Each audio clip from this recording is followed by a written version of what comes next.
a szülői háza, 5 háza arrébb ének a szüleim. Aha. Ez nekünk meg volt csinálni, nekem is, meg a puhomnak is. Aha. És egyébként én albérben vagyok Újpesten, Káposztás megyere.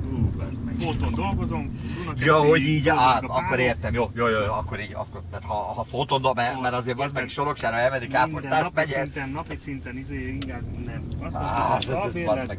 Az nagyon kemény lett volna, hát az egy agyrép, tehát az nem is tudom, hogy normálisan meg lehetett volna csinálni. Azt mondtuk, hogy ott vagyunk, most albérben, már negyedikén ott vagyunk, negyediken, ilyen 4 szintesekben vagyunk. Aha. Egész nyugodt hely.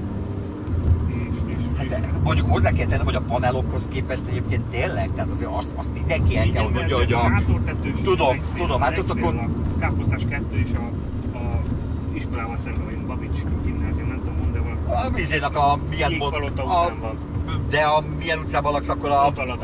Igen, persze, hát ott a Farkaserdő, meg ezek ugye szó szerint képben van. Az már nyugodtan. 27 év az sajnos rányomják egyet ezekre a dolgokra. Na, ott lakom egyébként. Na, egyébként ez teljesen jó, de mondom, én nekem meg ez a Soroksári jött jobb, nagyon hangulatos, jól érzem magam, nyugis, abszolút, ugye ez a része. Vannak cigányok, meg vannak azért most. Az az igazság, hogy igazából Erzsébetre.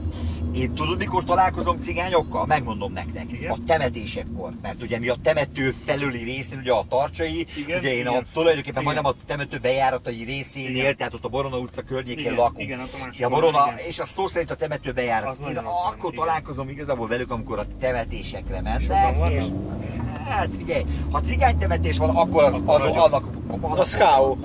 Gyerekek, az olyan, mint egy esküvő, basz meg. Oda Kislaci a másik oldalon lakik. Igen. Az olyan, mint egy esküvő. Azt szó szerint, azt kurva jól mondtad. Az ott, ha ott jön a 100 tagú cigányzenekar, ott a faszom tudja, ott napokig nyomják a az nagyon kemény. Annyira kemény? Ott az, ugye ott egy temetés, ott ezek meghal valaki, egy hónapig siratják, vagy mit tudom, nem, hát hírasztás van.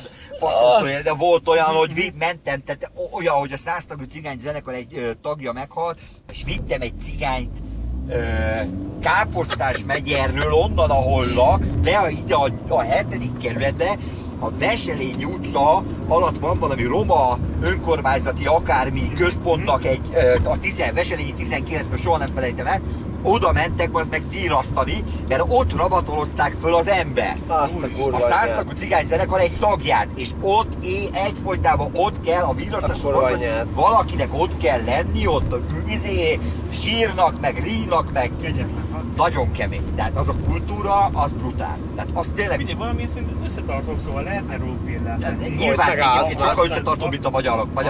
Már megállsz már. Következő, azt csináljuk.